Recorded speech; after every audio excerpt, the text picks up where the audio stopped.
ce budget, il est estimé à 10 milliards de dirhams chaque année. Alors, rien que le préscolaire, c'est 3 milliards de dirhams. D'accord?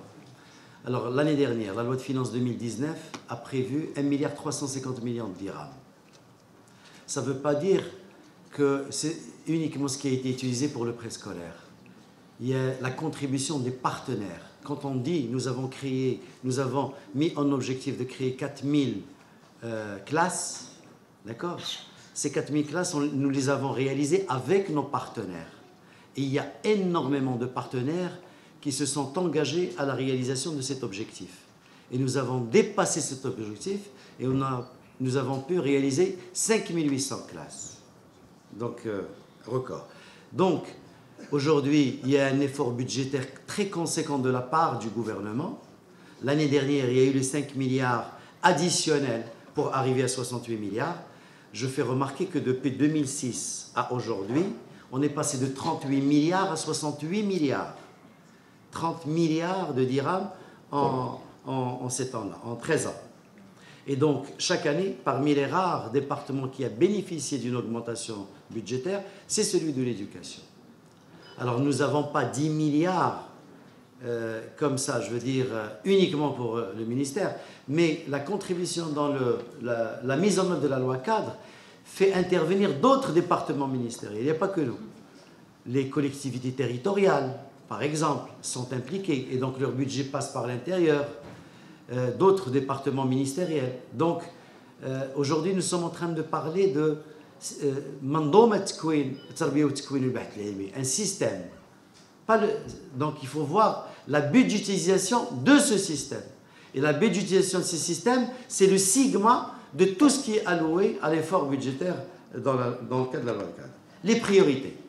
Alors, j'ai dit qu'il faudrait amender 6 lois.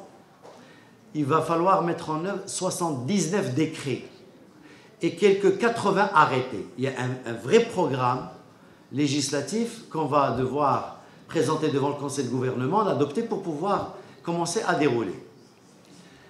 Le premier décret qui va être adopté la semaine prochaine, jeudi prochain, c'est la mise en place de la commission de suivi de la mise en œuvre de la loi cadre et qui est présidée par le chef de gouvernement et qui dispose un peu de la participation de plusieurs départements ministériels concernés, à peu près une quinzaine de départements ministériels. Et à partir de ce moment-là, on va prioriser quels sont les chantiers. Le chantier pédagogique, alors tous les chantiers qui sont déjà bien lancés, le préscolaire, les chantiers pédagogiques. Alors le chantier pédagogique, ça va consister à quoi? À la mise en œuvre de la commission nationale des curriculums et des programmes, qui va se pencher sur le livre scolaire et sur l'intégration des différentes pédagogies dans le livre scolaire. Les académies. Les académies, aujourd'hui, 2000, il y a eu la loi 0700 qui octroie l'autonomie administrative et financière de ces académies. Le démarrage de ces académies a vu le jour en 2003 et aujourd'hui, comme je vous ai dit, ils ont une autonomie d'exécution dans pas mal de fonctions. Dans le cadre de la déconcentration, nous sommes encore en train de déléguer, alors toute la mission pédagogique, elle est au sein de l'académie, recrutement des ressources humaines et gestion des ressources humaines au niveau de l'académie et financière au niveau de l'académie.